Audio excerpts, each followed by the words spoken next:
சில நேரத்தில் கேட்க தெரியலன்னா அவர்கிட்ட விட்டுருங்க, அவர் செய்வார். நீங்கள் கேட்டு குறைச்சிடாதீங்க. ஆண்டவர் உங்கள் வாழ்க்கையில் மிகப்பெரிய அற்புதங்களை செய்ய நினைக்கும் போது கேட்டு குறைச்சிடாதீங்க. சில இடத்துல கேட்கறது நல்லது, சில இடத்துல கேட்காமல் இருப்பது நல்லது. குழந்தைங்க மீறி போனால் நம்மள்ட்ட என்ன கேட்டுரும், அதுக்கு தெரிஞ்சது ஏதாவது ஒன்று சாக்லேட் வாங்கி கொடுங்க, எதை வாங்கி கொடுங்க. ஆனால் நம்மளுக்கு விட்டுட்டா நம்ம ஸ்டேஜ்லேருந்து யோசித்து பிள்ளைக்கு பெஸ்ட்டாக என்ன பண்ணுறோம், வாங்கி கொடுக்குறோம். ஆனால் அந்த குழந்தைங்களை கேட்கும்போது ரொம்ப குறைச்சிடுறாங்க. ஸோ அது மாதிரி தான் ஆண்டவர் நமக்காக பெருசாக செய்யணும்னு நினைக்கும் போது நீங்கள் கேட்குறீங்க ஒன்று, அது ஆண்டவர் செய்யலன்னும் போது சோர்ந்து போயிடாதீங்க. அதை பார்க்கலும் பெரிய அற்புதத்தை செய்ய கர்த்தர் காத்து கொண்டு, God is getting ready.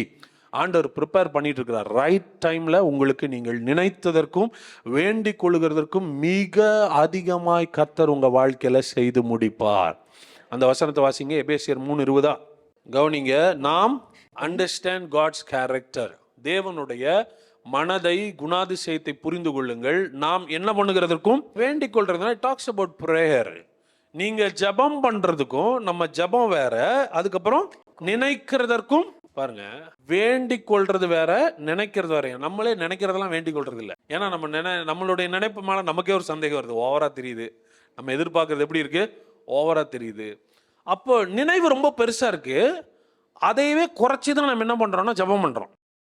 ஏதோ இவ்வளோ கேட்கறது ஓவர், நம்ம ஒரு தகுதிக்கு தான்.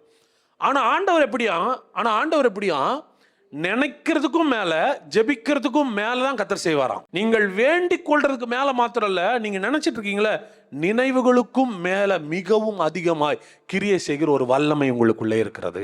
நீங்க வேண்டிக் கொள்றது ரொம்ப கம்மியா இருக்கலாம், நினைக்கிறது அதை விட பெருசா இருக்கலாம். ஆனா நீ நினைக்கிறதுக்கு மேல கர்த்தர் உனக்கு செய்வாரு. அவருடைய மனசு எப்படி இருக்குன்னா, நீ கேட்கறத மாத்திரம் கொடுக்கணும்னு இல்லை, நினைக்கிறத மாத்திரம் கொடுக்கணும் இல்லை, நீ நினைக்கிறதுக்கு மேல கொடுக்கணும்னு நினைக்கிற தகப்பன் அவர்.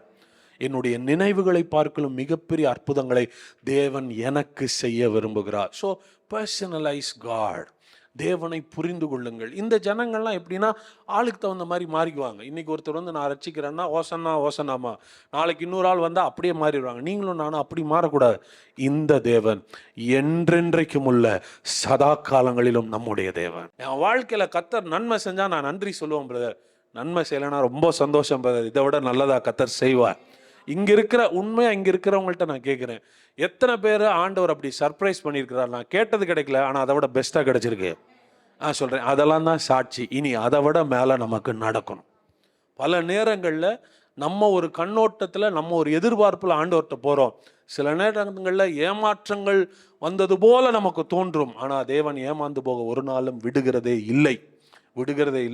ஆண்டவர் எனக்காக அதிலும் பெரிதான ஏதோ ஒன்றை ஆயத்தப்படுத்தி கொண்டிருக்கிறார். இந்த ரோமர்களிடத்திலிருந்து ரட்சியும் என்று ஓசனா பாடின உங்களை உலகத்தையே பிசாசினிடத்திலிருந்து ரட்சிக்கிற கிரியை இயேசு செய்தாரே, உங்களுக்கும் தேவன் அப்படிதான் செய்வார்.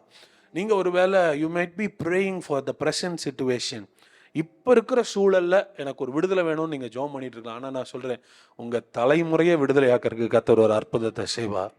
உங்கள் வம்சமே இந்த மாதிரி கஷ்டப்படாத இருக்கிறதுக்கு கர்த்தர் ஒரு வழியை திறப்பார். உங்களுடைய பிள்ளைகளுடைய பிள்ளைகள் வாழ்ந்து இருக்கிறதுக்கு கர்த்தர் ஒரு வாசலை திறப்பார்.